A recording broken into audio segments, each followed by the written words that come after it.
شروع اللہ کے نام سے جو بڑا مہربان نہایت رحم فرمانے والا ہے۔ السلام علیکم ورحمۃ اللہ وبرکاتہ۔ دوستو، ایک مرتبہ ملک الموت یعنی حضرت اسرائیل علیہ السلام حضرت یعقوب علیہ السلام کے پاس پہنچے تو حضرت یعقوب علیہ السلام نے پوچھا، کیا تم میری روح قبض کرنے کے لیے آئے ہو یا مجھ سے ملاقات کرنے کے لیے آئے ہو؟ تو ملک الموت نے عرض کیا، اے اللہ کے پیغمبر، میں روح قبض کرنے کے لیے نہیں آیا ہوں بلکہ آپ سے ملاقات کے لیے آیا ہوں۔ تو حضرت یعقوب علیہ السلام نے فرمایا، ٹھیک ہے، لیکن جب تم میری روح قبض کرنے کے لیے آؤ تو کوئی قاصد میری طرف روانہ کرنا، کوئی پیغام میری طرف بھیج دینا۔ تو ملک الموت نے کہا، میں جب آپ کی روح قبض کرنے کے لیے آؤں گا تو اس سے پہلے 2 یا 3 قاصد کو آپ کی طرف روانہ کروں گا اور وہ آپ کو اطلاع دے دیں گے۔ چنانچہ ایک وقت آیا جب ملک الموت حضرت یعقوب علیہ السلام کے پاس اچانک آ گئے اور روح قبض کرنے کی بات کہی تو حضرت یعقوب علیہ السلام نے فرمایا کہ تم نے تو مجھ سے کہا تھا کہ میں کوئی قاصد بھیجوں گا، کوئی پیغام دینے والے کو آپ کے پاس بھیجوں گا، آپ اچانک روح قبض کرنے نہیں آؤ گے۔ تو ملک الموت نے کہا کہ میں نے آپ کی طرف قاصد بھیجے تھے اور وہ بھی 3 قاصد بھیجے تھے۔ حضرت یعقوب علیہ السلام نے کہا، وہ کون سے قاصد ہیں؟ ملک الموت نے فرمایا، پہلا قاصد یہ تھا کہ آپ کی داڑھی اور سر کے سیاہ بال جو ہوں گے وہ سفید ہونے لگیں گے۔ دوسرا قاصد میرا یہ تھا کہ آپ کے جسم میں جو طاقت اور توانائی تھی وہ ختم ہونے لگے گی اور آپ کے جسم میں کمزوری آنے لگے گی۔ اور تیسرا قاصد میرا یہ تھا کہ آپ کی کمر جو بالکل سیدھی تھی وہ آہستہ آہستہ جھکنے لگے۔ تو یہ 3 نشانیاں ملک الموت نے بتلائیں اور ملک الموت یعنی حضرت اسرائیل علیہ السلام نے فرمایا کہ ہر مرنے والے کے پاس تقریباً میرے قاصد آتے رہتے ہیں، لیکن لوگ ان کو نہیں سمجھتے، لوگ ان کو نہیں مانتے۔ اگر مرنے والا بندہ اپنی زندگی میں نیکی اور تقوی میں مشہور تھا، پھر اس کی موت کے بعد اس کا چہرہ خوبصورتی سے چمک اٹھا تو یہ ایسی علامت ہے جس سے اچھا تاثر لیا جا سکتا ہے اور اس پر خیر کی امید کی جا سکتی ہے۔ مثال کے طور پر مرنے کے بعد لوگ اس کی تعریف کریں اور اس کے لیے دعائیں کریں تو یہ اس کے نیک ہونے کی نشانی ہے۔ اسی طرح زندگی میں اچھے لوگوں کی صحبت بھی انسان کے نیک ہونے کی نشانی ہے۔ حسن خاتمہ کے مطابق بہت سے اسباب ہیں جن میں اللہ کی اطاعت پر استقامت، اللہ تعالیٰ کے بارے میں حسن ظن، سچائی، پرہیزگاری، توبہ، موت کثرت سے یاد کرنا اور دنیاوی چاہتے مختصر کرنا، آخرت کی فکر اور نیکوکار لوگوں کی صحبت قابل ذکر ہیں۔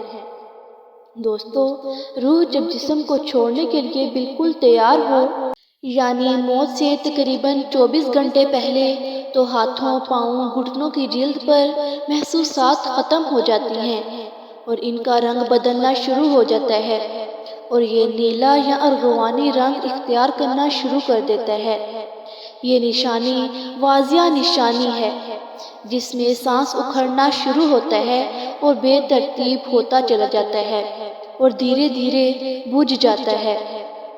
دوستو، حضرت عائشہ صدیقہ رضی اللہ تعالیٰ عنہ سے روایت ہے کہ رسول اللہ صلی اللہ علیہ وآلہ وسلم نے ارشاد فرمایا کہ جب اللہ تعالیٰ کسی بندے کو نیک بخت بنانا چاہتا ہے تو مرنے سے 1 سال پہلے ایک فرشتہ اس کے پاس بھیجتا ہے اور وہ اس کو درست کرتا ہے اور نیک عمل کی طرف خواہش دلاتا ہے، یہاں تک کہ وہ نیک حالت میں مرتا ہے اور سب لوگ کہتے ہیں کہ یہ شخص نیک حالت میں مرا ہے۔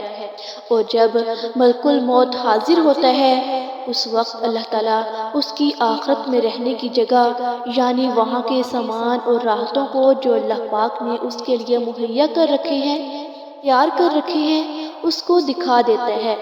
اس کی روح خوش ہو کر نکلنے کا قاصد کرتی ہے۔ اس وقت یہ شخص اللہ تعالیٰ کی ملاقات کے لیے کرتا ہے اور اللہ اس کی ملاقات کو بھی پسند کرتا ہے۔ پھر ملک الموت روح قبض کرتا ہے، اور جب اللہ کسی بندے کے ساتھ برا کرتا ہے تو مرنے سے 1 سال پہلے اس کے پاس ایک شیطان بھیجتا ہے۔ وہ اس کو گمراہ کرتا ہے اور بہکاتا رہتا ہے، یہاں تک کہ بری حالت میں مرتا ہے، اور سب لوگ کہتے ہیں کہ بری حالت میں مرا۔ اور جب ملک الموت حاضر ہوتا ہے تو اس وقت اللہ تعالیٰ اس کی آخرت میں رہنے کی جگہ اس کو دکھاتا ہے، تو اس کی روح خوف سے بدن کے اندر گھس جاتی ہے۔ اس وقت اللہ کی ملاقات یعنی سامنے آنے والے کو یہ پسند کرتا ہے، اور اللہ اس کی ملاقات کو بھی پسند کرتا ہے۔ اس وقت اللہ کی ملاقات یعنی سامنے آنے کو یہ ناپسند کرتا ہے، اور اللہ اس کی ملاقات کو بھی ناپسند کرتا ہے۔ پھر ملک الموت اس کی روح سختی سے کھینچ کر قبض کرتا ہے۔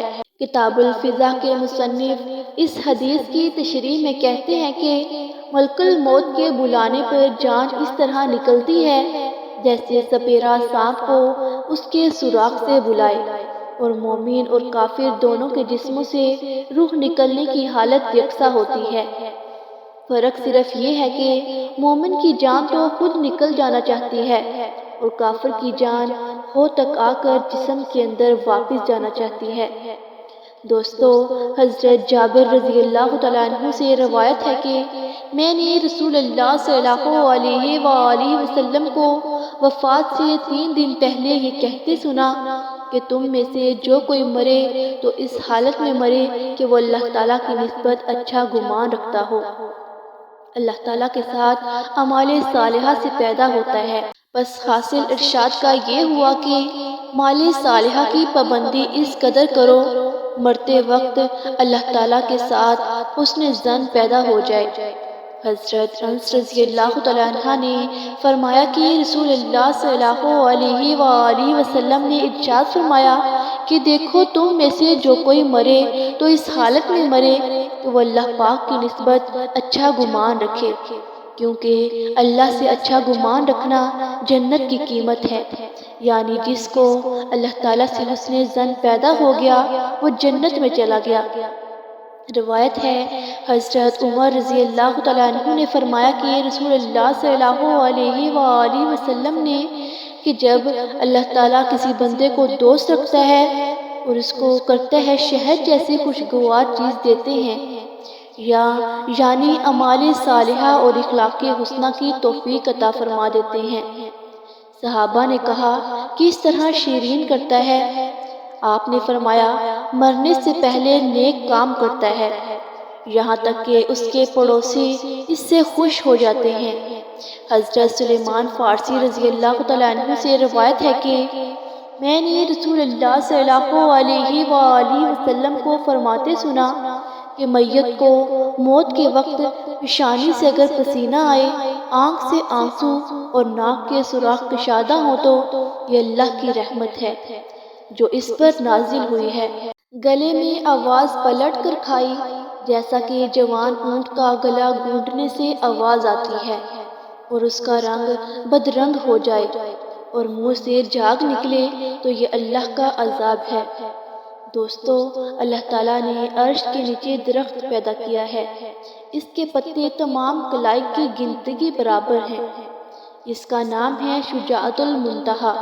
جب بندے کی عمر ختم ہو جاتی ہے تو 40 دن باقی رہ جاتے ہیں تو حضرت اسرائیل علیہ السلام کے سامنے اس کا ایک پتا گر جاتا ہے، اس پر اس بندے کا نام لکھا ہوتا ہے۔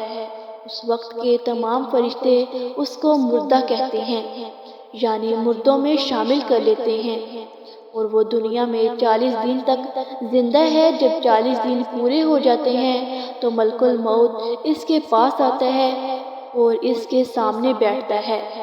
اس وقت بندہ اپنی موت کی تکلیف میں ہوتا ہے۔ جب حضرت اسرائیل علیہ السلام کو دیکھتا ہے تو گھبرا کر پوچھتا ہے کہ تم کون شخص ہو اور تمہارا کیا ارادہ ہے؟ وہ کہتا ہے کہ میں ملک الموت ہوں، مجھے تمہاری روح قبض کرنے کا حکم ہوا ہے۔ یہ سن کر وہ منہ پھیر لیتا ہے اور آنکھیں پتھرا جاتی ہیں۔ ملک الموت کہتا ہے تم مجھ کو نہیں پہچانتے؟ میں وہ ہوں کہ جس نے تیرے رشتہ دار اور تیرے ماں باپ کی روح قبض کی ہے، اور آج تیری روح قبض کروں گا۔ تو نے دنیا کا حال کیسا دیکھا؟ بندہ کہتا ہے میں نے دنیا کو بے وفا اور مکار پایا۔ پھر اللہ تعالیٰ کے حکم سے دنیا اس کے پاس آئے گی اور کہے گی اے نافرمان، تو نے اپنے رب کی کس قدر نافرمانی کی اور کس قدر تو نے گناہ کیے۔ تو نے نصیحت کی بہت ساری باتیں سنی، لیکن تم نے جانا کہ ہم دنیا میں ہمیشہ رہیں گے۔ یاد رکھو کہ میں تجھ سے اور تیرے اعمال سے بیزار ہوں۔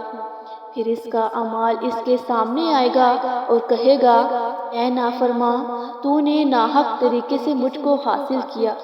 اگر تو غریب اور مسکین پر خرچ کرتا تو آج تیرے کام آتا۔ دوستو، روایت میں ہے کہ جب آدمی کی زبان بند ہو جاتی ہے، 4 فرشتے اس کے پاس آتے ہیں اور سلام کرتے ہیں۔ پہلا فرشتہ آتا ہے اور بعد سلام کہتا ہے اے بندے اللہ کے، میں تیری روزی پر موکل تھا۔ میں نے تمام زمین پر پورا پرچم تک تلاش کیا، مگر تیری روزی کا ایک لقمہ بھی نہیں پایا۔ پھر دوسرا فرشتہ آتا ہے اور سلام کے بعد کہتا ہے اے اللہ کے بندے، میں تیرے پانی پر موکل تھا۔ میں نے تمام زمین پر پورا پرچم تک تلاش کیا، مگر تیرے پینے کو ایک قطرہ پانی کہیں نہ پایا۔ یہ تیسرا فرشتہ آتا ہے اور سلام کے بعد کہتا ہے اے بندے اللہ کے، میں تیری سانس پر موکل تھا۔ میں نے تمام زمین پر پورا پرچم تک تلاش کیا، میں کہا تیرے واسطے ایک سانس بھی کہیں نہ پایا۔ اور چوتھا فرشتہ آتا ہے اور سلام کے بعد کہتا ہے اے بندے اللہ کے، میں تیری عمر پر موکل تھا۔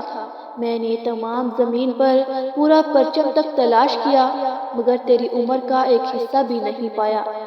اس کے بعد نامہ اعمال لکھنے والے 2 فرشتے اس کے پاس آتے ہیں اور سلام کے بعد کہتے ہیں اے بندے اللہ کے، ہم تیرے اعمال لکھنے پر موکل تھے۔ وہ نامہ اعمال اس کو دکھائیں گے اور کہیں گے دیکھ یہ تیرا نامہ اعمال ہے۔ اس وقت میت کی آنکھ سے آنسو جاری ہوتے ہیں اور دائیں بائیں دیکھتا ہے اور نامہ اعمال پڑھنے سے ڈرتا ہے۔ اس کے بعد ملک الموت اس کی روح قبض کرتے ہیں۔ دوستو، روایت میں ہے کہ ربیع بن انس رحمۃ اللہ علیہ سے کسی نے پوچھا کہ ملک الموت تنہا ہی سب کی روح قبض کرتے ہیں یا ان کے ساتھ اور بھی فرشتے کام میں شریک ہوتے ہیں؟ تو فرمایا کہ روح قبض کرنے کا کام انہی کے حوالے ہے، لیکن اس کام پر ان کے ساتھ بہت سے فرشتے مدد کے واسطے دیے گئے ہیں، اور ملک الموت اس کے سردار ہیں۔ ان کا ہر قدم دنیا کے پرچم کے برابر ہے۔ پھر ربیع بن انس سے پوچھا مومنین کی روح کہاں رہتی ہے؟ فرمایا 7ویں آسمان کے اوپر سدرۃ المنتہا کے پاس۔ حضرت ابو ہریرہ رضی اللہ تعالیٰ عنہ راوی ہیں کہ سرکار دو عالم صلی اللہ علیہ وآلہ وسلم نے ارشاد فرمایا جب انسان مر جاتا ہے تو اس کے اعمال کے ثواب کا سلسلہ اس سے منقطع ہو جاتا ہے، مگر 3 چیزوں کے ثواب کا سلسلہ باقی رہتا ہے۔ نمبر 1 صدقہ جاریہ، نمبر 2 راستے میں پڑی اینٹ جس سے راہگیر نفع حاصل کرے، اور نمبر 3 صالحہ اولاد جو مرنے کے بعد اس کے لیے دعا کرے۔ ایسے اعمال جن کا تعلق دنیاوی زندگی سے ہوتا ہے، ان کے اثرات مرنے کے بعد دنیا میں ہی ختم ہو جاتے ہیں۔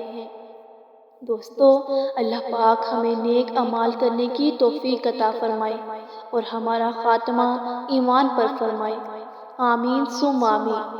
اگر آپ کو ہماری ویڈیو اچھی لگی ہو تو ہمارے چینل کو لائک کریں، سبسکرائب کریں، شیئر کریں اور ساتھ لگے بیل آئیکن کے بٹن کو پریس کریں تاکہ ہر نئی آنے والی ویڈیو آپ تک بآسانی پہنچ سکے۔